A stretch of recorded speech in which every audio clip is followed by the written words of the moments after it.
அஜர்த்து துவா செய்வாரு, பின்னாடி இருக்கிறவெல்லாம் ஆமீன் ஆமீன்பாங்க. இது தப்புன்னு நாம சொல்லிட்டு இருக்கோம். சத்தம் போட்டு ஆமீன் இவங்க தான் சொல்றாங்க, அது கூட்டு துவா தானங்க.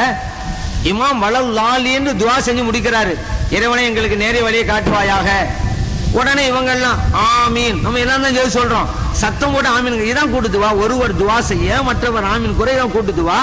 தொழுகையில கூட்டு வார்த்தையை செஞ்சுட்டு வெளியே வந்தோன்னு கூட்டு துவா இல்லைன்னா எனக்கு அர்த்தம். பள்ளியாசலுக்கு போறீங்க, போய் ஜமாத் தொழுகையில் தொழுவுறீங்க.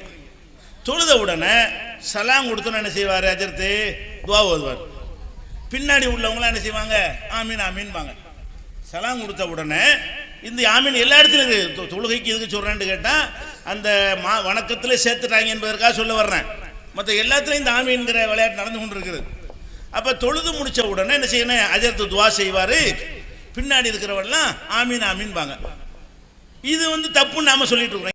கூட்டு துவா இல்லை என்று சிலர் சொன்னதால் அதன் மூலம் கிடைக்கிற பலனை எல்லாம் இழந்து நிற்கிறார்கள் அல்லவா இந்த இளைஞர்கள். கூட்டு துவா இல்லைன்னு யார் சொன்னது? தொழுகையில சத்தம் போட்டு ஆமீன் இவங்க தான் சொல்றாங்க, அது கூட்டு துவா தானங்க. இமாம் வலல் லாலின்னு துவா செஞ்சு முடிக்கிறாரு, இறைவனை எங்களுக்கு நேரே வழியை காட்டுவாயாக.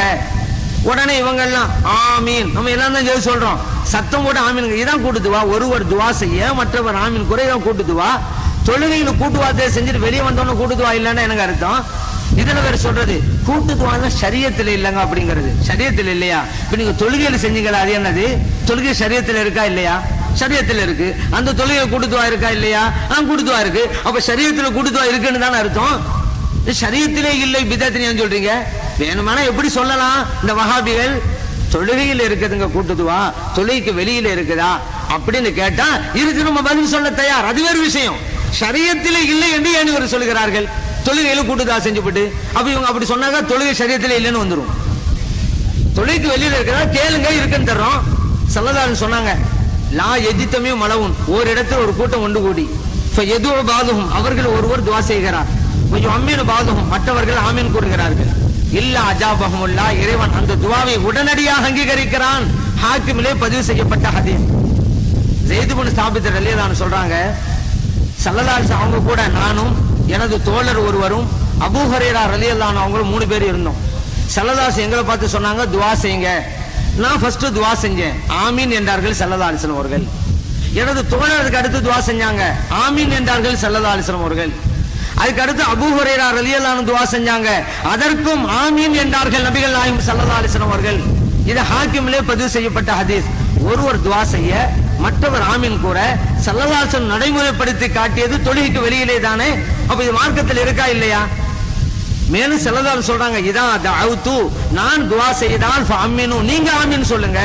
இந்த ஹதீஸை இமாம் பைஹக்கி ரஹ்மத்துல்லாஹி அவர்கள் தலாயிலுன் நுபுவாங்கிற ஹதீஸ் கிதாபுல பதிவு செஞ்சிருக்கிறாங்க. இப்போ தொழுகைக்கு வெளியிலேயும் கூட்டு துவா உண்டு என்பது அல்லாஹ்வுடைய ரசூல் ஸல்லல்லாஹு அலைஹி வஸல்லம் அவர்கள் காட்டி தந்த வழிமுறை.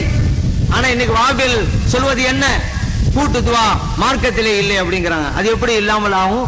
அல்லாஹ்வுடைய ரசூல் சொல்லி தந்த ஹதீஸ் எல்லாம் என்ன செய்யறது? இன்னொரு விஷயம் தெரியுமா உங்களுக்கு? இந்த ஆமீன் சொல்வது என்பதே இந்த உம்மத்தினருக்கு மட்டும் இறைவன் கொடுத்த வெகுமதி. ஸல்லல்லாஹு அலைஹி சொல்றாங்க, எந்த உம்மத்தினருக்கும் கொடுக்காத 3 பேர்களை இறைவன் எனது உம்மத்திற்கு கொடுத்தான். ஒன்று, தொழுகையிலே அணிவகுத்து நிற்பது, முந்தின சமூகத்திற்கு இல்லை. 2, அஸ்ஸலாமு அலைக்கும்ங்கிற காணிக்கை, இது சொர்க்கத்து வாசிகளின் காணிக்கை, உம்மத்துக்கு தான் அல்லாஹ் கொடுத்தான். 3வது, துஆவிற்கு ஆமீன் கூறுவது, இது எனது உம்மத்திற்கு மட்டும் கிடைத்தது. இப்னு ஹுஸைமாவிலே பதிவு செய்யப்பட்ட ஹதீஸ். இந்த ஹதீஸ்ல ஸல்லல்லாஹு அலைஹி வஸல்லம் ஒரு விதிவிலக்கு கொடுக்கறாங்க. எனக்கு முன்பு ஒரே ஒரு நபிக்கு மட்டும் இறைவன் கொடுத்தான். அந்த நபி தான் ஹாரூன் அலைஹிஸ்ஸலாம். ஸல்லல்லாஹு சொல்லி காட்டுறாங்க, மூசா அலைஹிஸ்ஸலாம் அவர்கள் செய்த துஆவிற்கு ஹாரூன் அலைஹிஸ்ஸலாம் ஆமீன் சொன்னார்கள். அவர்களுக்கு மட்டும் தான் கொடுக்கப்பட்டது, வேறு எவருக்கும் இல்லை, என்னுடைய உம்மத்தினருக்கு தான் உண்டு என்றார்கள். அப்படிப்பட்ட வெகுமதியை இல்லாமல் ஆக்கி கொண்டிருக்கிறார்களே, இது சரிதானா? அந்த இளைஞர்கள் இழக்கிற இந்த பயன்களுக்கெல்லாம் யார் ஈடுகட்டுவது? யோசித்து பார்க்க வேண்டும். அப்ப கூட்டு துவாங்கிறது தெளிவாக இருக்குங்கிற நமக்கு புரிஞ்சு போச்சு. ஏன்னா அல்லாஹ் குர்ஆன்ல மூசா அலைஹிஸ்ஸலாம் துஆ செஞ்சாங்கன்னு சொல்லி தரான், ரப்பனா துமிஸ் அலா அம்வாலிஹிம், இறைவனை உன்னை மறுக்கறாங்கல்ல, இவங்களுடைய செல்வத்தை எல்லாம் சீரழித்து விடு, அப்பதான் உண்மையை புரிவாங்க, உன்னை மார்க்கத்து வருவாங்கன்னு துஆ செய்றாங்க. அல்லாஹ் சொல்றான், கது உஜீபத் தஅவத்துக்குமாங்கற, அவங்க 2 பேருடைய துஆ ஒப்புக்கொள்ளப்பட்டது. நம்மளே முழிக்கிறோம், குர்ஆன் ஓதிக்கிட்டே வந்தாக்கா நமக்கு கன்ஃபியூஸ் ஏற்படும். மூசா அலைஹிஸ்ஸலாம் துஆ செஞ்சாங்கன்னு தான் இருக்குது. அல்லாஹ் சொல்றான் உங்க 2 பேரு என்ன செஞ்சது ஒரு ஆள் தானே, என்ன 2 பேரு? இப்ப குர்ஆன்ல அதுக்கு ஆதாரம் கிடையாது. ஸல்லல்லாஹு அலைஹி வஸல்லம் அவங்க தான் விளக்குறாங்க. மூசா அலைஹிஸ்ஸலாம் செய்த துஆவுக்கு ஹாரூன் அலைஹிஸ்ஸலாம் ஆமீன் சொன்னாங்க. இந்த ஹதீஸ் தான் அந்த வசனத்துக்கு விளக்கமா இருக்குது. இப்னு ஹுஸைமா ஹதீஸ் கிதாபு, இப்ப இந்த நெஞ்சு மேல கை கட்டுறாங்கல்ல, அந்த ஹதீஸ் இருக்கிற கிதாபு தான் இப்னு ஹுஸைமா. அதுல இருக்குதுல இப்ப கூட்டு துஆ இருக்கா இல்லையா?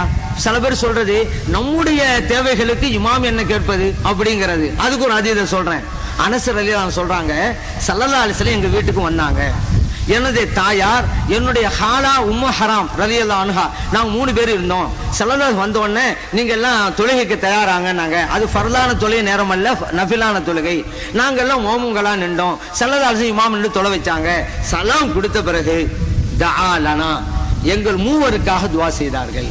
பிக்குல்லி கைரின், எல்லா விஷயத்திலும், மின் கைரித் துன்யா வல் ஆகிரா, இந்த உலக நன்மை மறு உலக நன்மை அனைத்திற்கும் எங்களுக்காக துஆ செய்தார்கள். முஸ்லிமிலே பதிவு செய்யப்பட்ட ஹதீஸ்.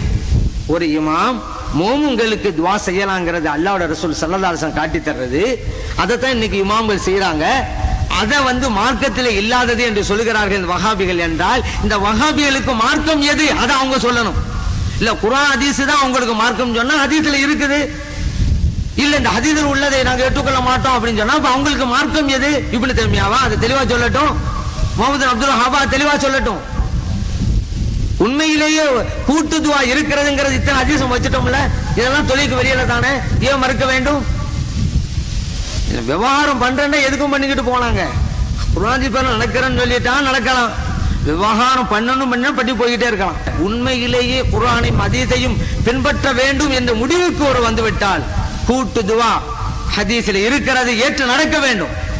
ஏன்னா சிலரும் தெளிவா சொல்றாங்க, பல ஹதீஸ்ல சொல்லி இருக்கிறாங்க.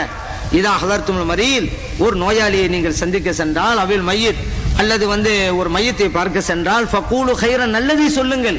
ஃபஇன்னல் மலாயிகா யுஅம்மினூன அலா மா தகூலூன், நீங்கள் கூறுகின்ற கூட்டுகளுக்கு மலக்குகள் ஆமீன் சொல்கிறார்கள். நீங்க என்ன சொல்றீங்களோ அதுக்கு ஆமீன். கூட்டு துஆ இருக்கிறது. இது முஸ்லிமிலே பதிவு செய்யப்பட்ட ஹதீஸ். இதெல்லாம் மறுக்க முடியுமா? கூட்டு துஆ இல்லைன்னு சொல்லி எப்படி இளைஞர்கள் எல்லாம் கொண்டு போயிட்டாங்க தவறான வழிக்கு. அதான் நம்ம சொல்றோம், சுன்னத் வல் ஜமாத் எது செஞ்சாலும் சரிதாங்க, ஆதாரம் இல்லாமல் செய்ய மாட்டாருங்கிறத நினைவில் வைங்க. ஆதாரத்தோட தான் செய்வோம். இப்ப கூட்டு துஆல கூட ஆமீன்கிறோம். ஆமீன்னா எனக்கு அர்த்தம், இறைவனை ஒப்புக்கொள்வாயான்னு அர்த்தம். இனிமே வஹாபில் நீங்க கேள்வி வைக்கணும். என்ன தெரியுமா? ஒரு ஆள் தொழுதுட்டாருப்பா, தொழுதுட்டு அல்லாஹ்ட்ட துஆ செய்யறாரு. இததான் கேட்கணும், இததான் கேட்க கூடாது அப்படின்னு ஏதாவது இருக்குதா? எதை வேண்டுமானாலும் கேட்கலாமான்னு கேளுங்க வஹாபிகள்ட்ட. என்ன வேண்டுமானாலும் கேட்கலாம்னு சொல்லுவாங்க. உடனே நீங்க பிடிக்கணும். இப்ப நாங்க ஆமீன்கிறோமே, அல்லாஹ்ட்ட தானே கேட்கிறோம். அந்த இமாமுடைய துஆவே அங்கீகரிப்பான்னு அல்லாஹ்ட்ட கேட்கிறோம். எதை வேண்டுமானாலும் கேட்கலாம் இருக்கும் பொழுது அவருக்கு சுகத்தை கொடுப்பாயாக, அவருக்கு செல்வத்தை கொடுப்பாயாகன்னு கேட்கிற மாதிரி, யா அல்லாஹ் அந்த இமாமுடைய துஆவை அங்கீகரிப்பாயான்னு கேட்கிறோம். இது நீ கேட்கான்னு சொல்றதா இருந்தா ஆதாரம் காட்டு. அல்லாஹ்ட்ட என்ன வேண்டுமானாலும் கேட்கலாம், இப்படி கேட்க கூடாது, ஆதாரம் காட்டு அப்படின்னு கேட்கணும். என்னங்க இது? அல்லாஹ்ட்ட நம்ம சொல்றோம் இவருடைய துஆவை ஒப்புக்கொள்ளுண்டு, நம்ம உரிமை, இறைவன்ட்ட எது வேண்டாலும் கேட்கலாம். இதை தடுப்பதற்கு இவர்கள் யார்?